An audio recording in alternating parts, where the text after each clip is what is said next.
He was laying on his back with his hands extended out. I observed that his eyes were slightly open or open, and his mouth was open. Alvarez said Murray was frantic and vague about Jackson's condition. I asked Dr. Conrad Murray what happened, and he said he had a reaction. He had a bad reaction. In the midst of the chaos, Alvarez spotted Jackson's children in the doorway. And they were right behind me, and Paris screamed out, "Daddy."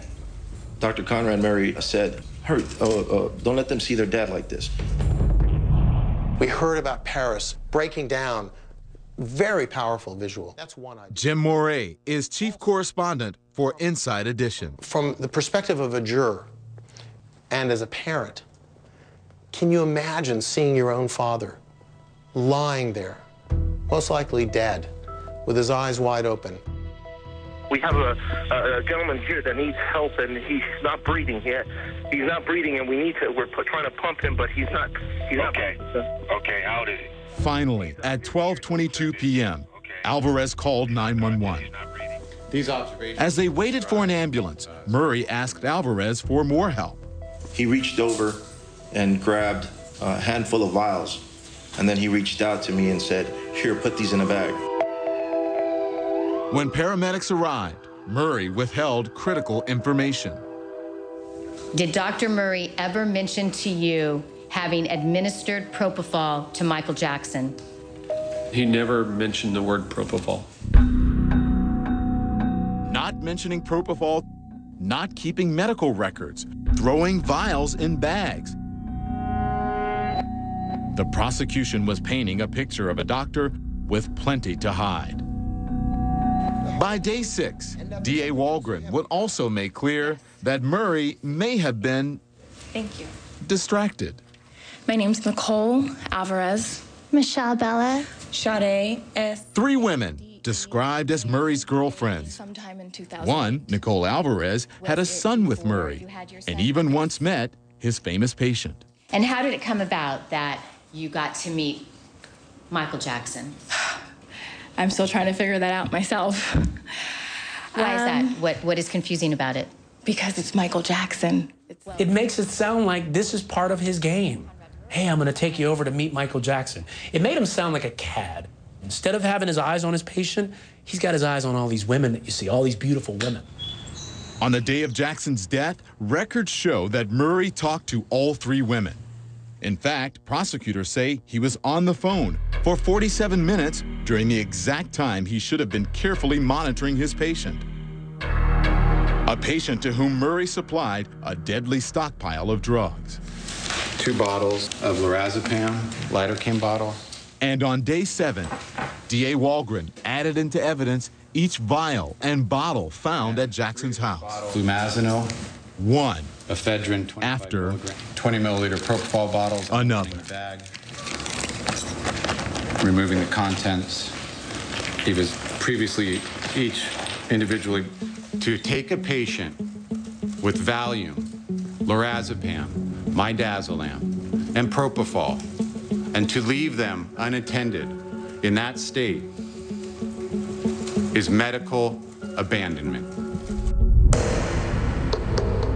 Jackson was officially pronounced dead at 2:26 p.m., June 25th, 2009. A direct result, said prosecutors, of mistakes, delays, and recklessness by Dr. Conrad Murray. When we come back, Conrad Murray speaks for himself.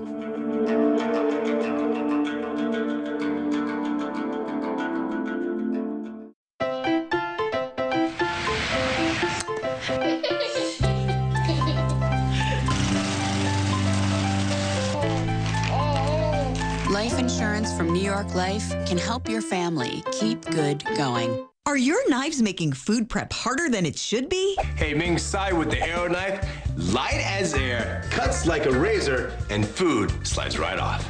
Even with a $50 chef knife, it cuts, but food sticks like a magnet. The Aero knife has holes. 60% less surface area means less friction.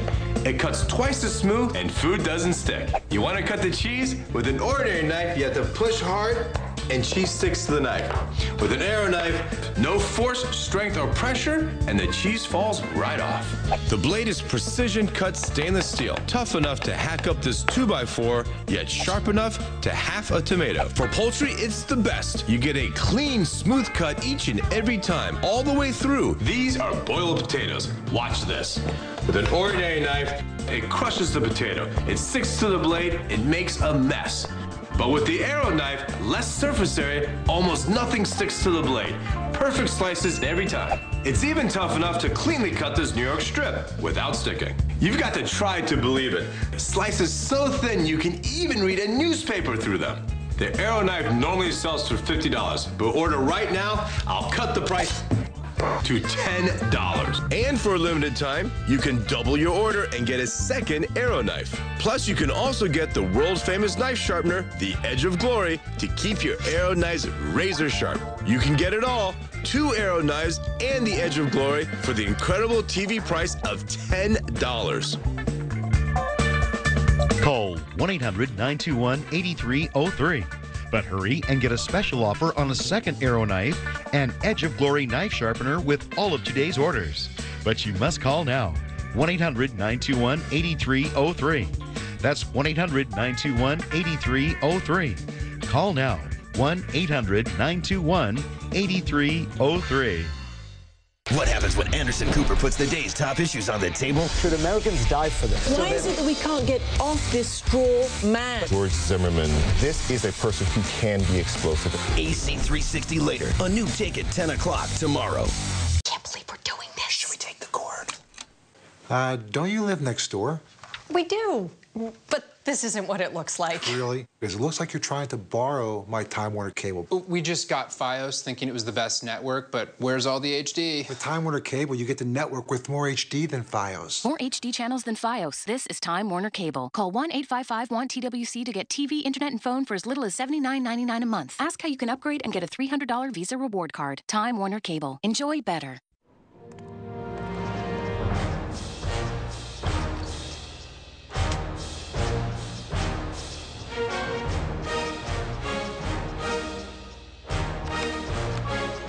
More room in Economy Plus. More comfort. More of what you need. That's built around you, friendly.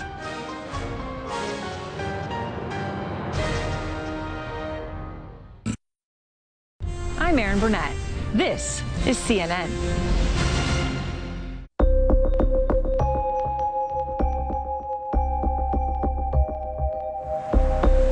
He did not act as a medical professional found using sound in Mr. Jackson's body. For over a week, Dr. Conrad Murray listened as District Attorney David Walgren portrayed him as reckless. Conrad Murray abandoned Michael when he needed help. Then on day 9, for the first time, jurors heard Murray's own voice and his version of events in a police interview, recorded just days after Jackson's death. For me, Conrad Roberts Murray. It was Jackson, Murray said, who told him all about propofol and insisted he use it to ease Jackson's crippling insomnia. He knew that that was the only thing that worked for him. I constantly cautioned him and claims Murray tried to wean him from the drug. Still, Jackson pressed for propofol on the day he died. He said, I can't function if I don't sleep. So I agreed that I would switch over to the propofol. Then, Murray said, he sat at Jackson's side. I monitored him, saw his oxygen saturation, heart rate, everything looked stable. Then I needed to go to the bathroom. Then I came back to his bedside and of stunned in the sense that he wasn't breathing. Dr. Murray not only admitted that he gave Michael Jackson propofol in the hours before Michael Jackson died, but he said, oh, sure, I've been giving this to him for weeks, every night for 60 days. So Conrad Murray's statement was critical because it gave the police and the prosecutor everything they needed to charge him with a crime. To finish his case, prosecutor David Walgren turned to Conrad Murray's colleagues. Shall be the truth, the whole truth, and nothing but the truth, so help you God. I do. 3 doctors, 3 specialties, 1 conclusion. An extreme deviation. A far deviation. Egregious violations in the standard of care. Dr. Stephen Schaefer, who literally wrote the book on propofol, counted 17 egregious violations by Murray, any of which could result in death. The lack of the basic emergency airway equipment, Yes. the lack of electrocardiogram, failure to continuously Yes. monitor the breathing of the failure patient, to call Yes. 911 immediately. Yes. It was 4 days on the stand that left jurors fascinated and Murray shaken. Finally, after 16 days and 33 witnesses, The people are prepared and would ask to rest at this time. Thank you. it was Conrad Murray's turn to convince a jury. All the defense has to do is show reasonable doubt. So if they show you one alternative that's plausible to you, then essentially Dr. Murray can be acquitted. Lead defense attorney Ed Chernoff had laid out that alternative days before in his opening statement. When Dr. Murray left the room, Michael Jackson self-administered a dose of propofol that, with the lorazepam, created a perfect storm in his body that killed him instantly. Now, to build his case, Chernoff turned to Cherilyn Lee, a nurse practitioner who cared for Jackson in the months before his death. He said, I have a lot of difficulty sleeping. Jackson pressed her to give him propofol, a drug she'd never heard of. He said, doctors have told me that it's safe. I just need to be monitored. I told him, well, let's just try your nutritional IV one more time, try it again. But Lee's remedy didn't work for Jackson. Well, he wasn't very happy that he didn't sleep longer. Was he upset with you? He was a tad bit upset. He wanted to sleep longer, and he said the nutritional components were not working. He was complaining when he got up, is that right? He said, this is going to mess up my performance from the day. The only thing that's going to help me is Decaban. Finally, Chernoff turned to his own experts. I specialize in addiction medicine.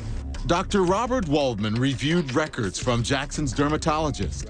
In the months before his death, Jackson got frequent treatments and lots of painkillers. I believe there's evidence that he was probably addicted to opioids.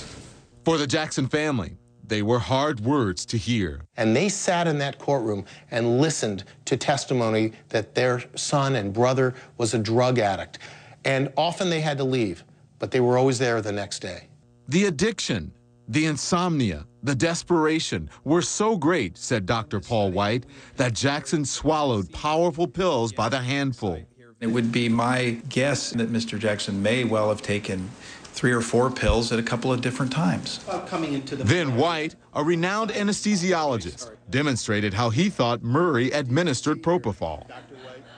You would just inject very slowly, and that's what Dr. Murray said he did. So that's certainly a very safe way to do it. Murray, he says, gave Jackson 25 milligrams of propofol. Soon after, Jackson himself administered the final dose. You think it was a self-injection of propofol that did it? In my opinion, yes. And then it all rested with the jury.